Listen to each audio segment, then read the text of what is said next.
Hi there everyone, how you doing? Jeff C here. It is Monday, November the 3rd, and I have some new breaking footage information with regards to this particular photo, one of our smoking guns with the Ottawa shooting hoax.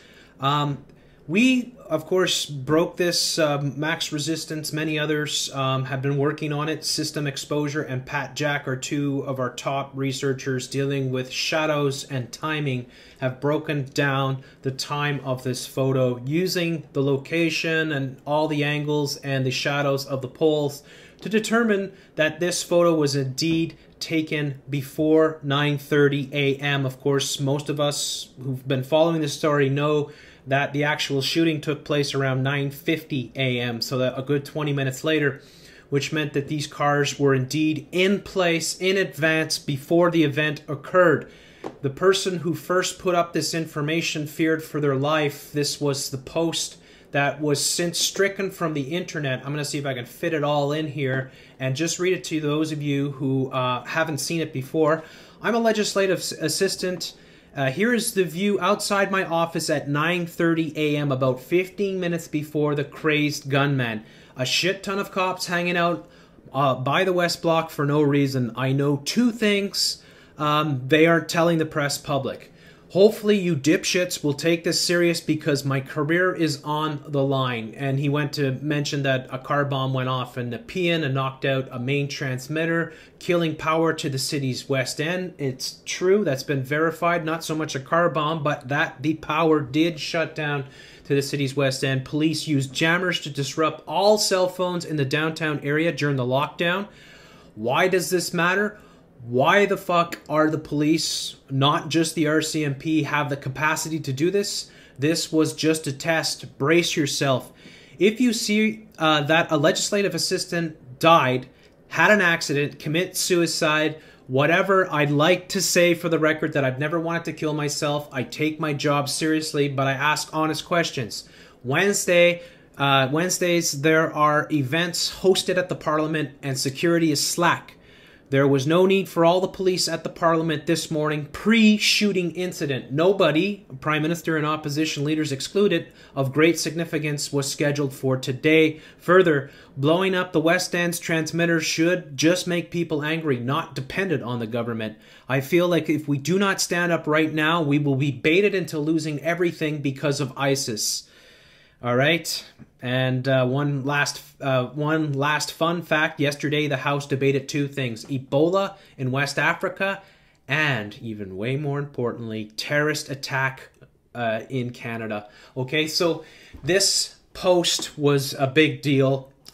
This was released I believe it was the early afternoon after the event had occurred, and this was the photo. And of course, the photo is here, of course.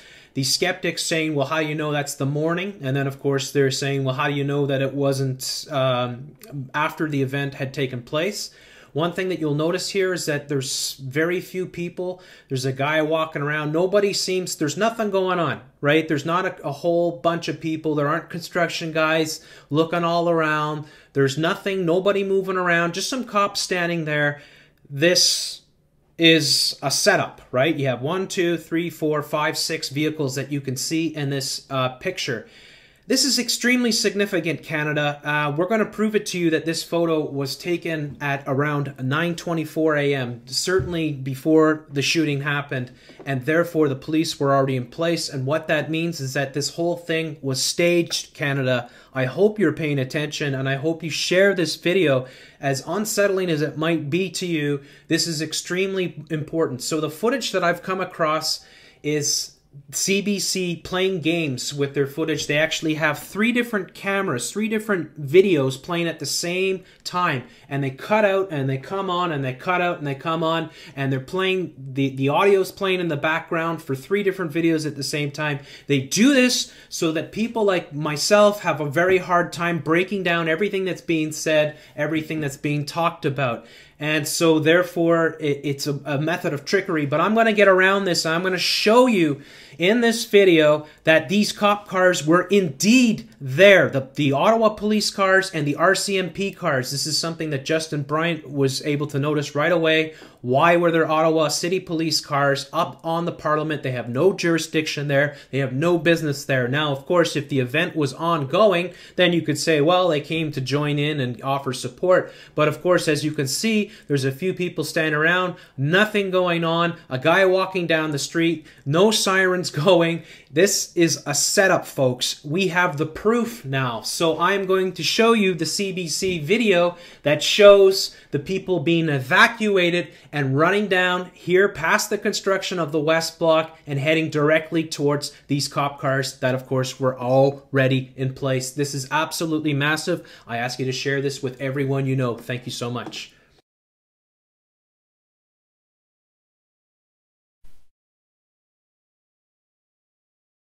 Make sure to adjust the tool to the right place, date and time, and check DST, which accounts for the daylight saving time. As I did some mistakes here in the last videos, be careful. First, we draw a line which is the prolongation of the shadow of the street sign on the right side indicated in black, and we draw an additional line from the left street sign to the street lamp of the first video indicated in red. We then measure the distance of the red line in pixel, which is 82.3. Then we measure the distance from the intersection of the black line with the red line to the street lamp, which is 18. Computing the ratio between 18 and 82.3 gives 0.219, rounded to the third decimal place. This we will use to project the distance onto our map picture.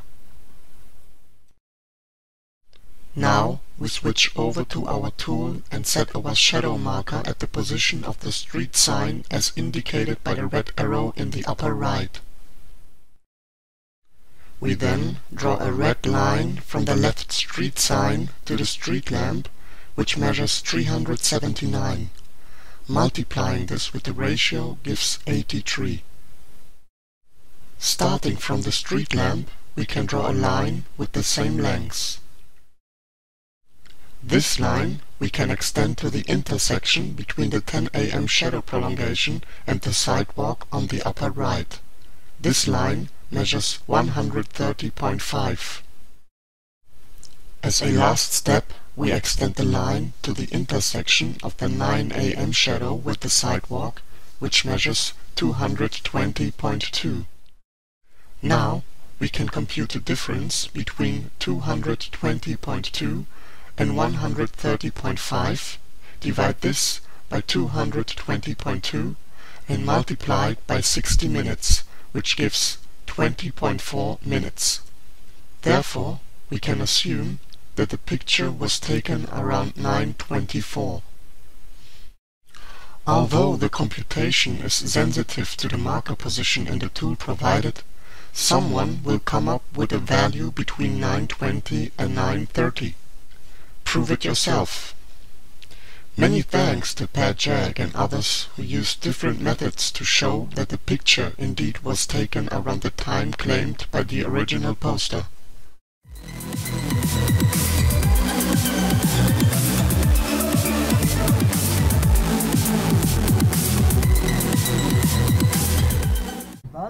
Je dis pas, et puis j'ai redonné un coup de feu, c'est tout. Donc il a rien dit.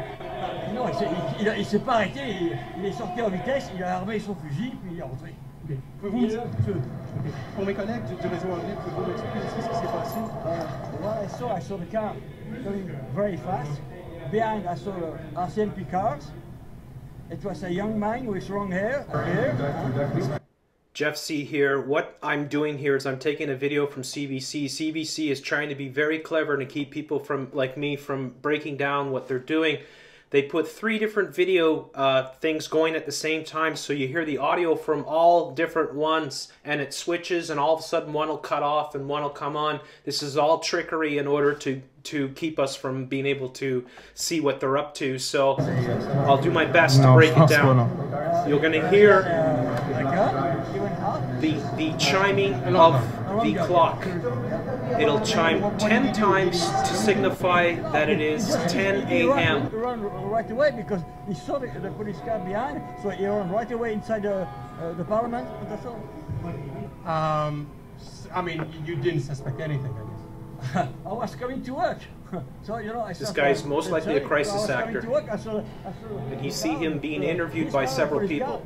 And then I realized that the guy, when he had a long gun, something was going to happen. Est-ce que je peux avoir votre nom, s'il vous plaît?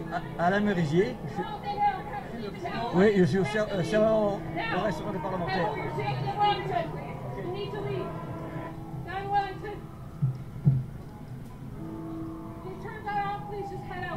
So they're pushing the cameraman back towards the west block here. So I've shrunken down to one window. You will still hear the other. There are the cars. There they are, right there. 1, 2, 3, 4, 5, 6, just like we saw in the photo. You'll see them again in a second too, folks. Now they've got their sirens on. As you see, they're pushing them back. That's the west block that's being renovated. And there you go. Now you see 5 cars, so one of them has moved at this point, but they were 6 there before. Now I've slowed it down, and it's going to zoom in, and you're going to clearly see here the Ottawa police cars. The 2 Ottawa police cars. Next to them were the RCMP. Now you can see people running. Welcome back, Maurice. And people coming through here. Looks like some politicians.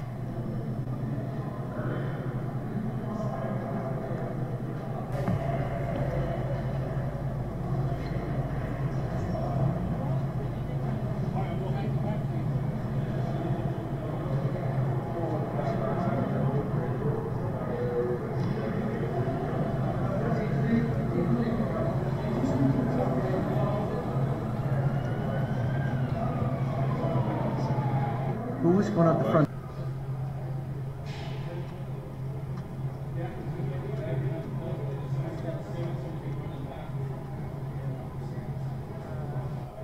Now we're getting a view of the wagon here, or the SUV police cruiser that was in the lead. Here's a copper going for his vest.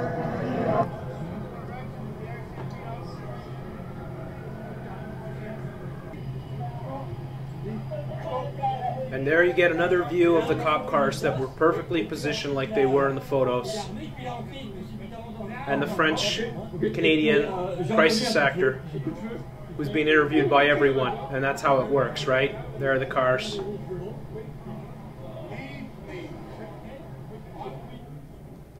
So there you have it, folks. We can clearly see in the photo that these police cars are not active. There's no sirens going. People are just standing around. There's nobody exiting the building. There's nothing going on. This photo proves, amongst many other things that we've dug up, but this is absolute smoking gun evidence that they were in place beforehand. Okay? Because we can clearly see, and we saw this vehicle up there as well. All these vehicles were already in place, Canadians.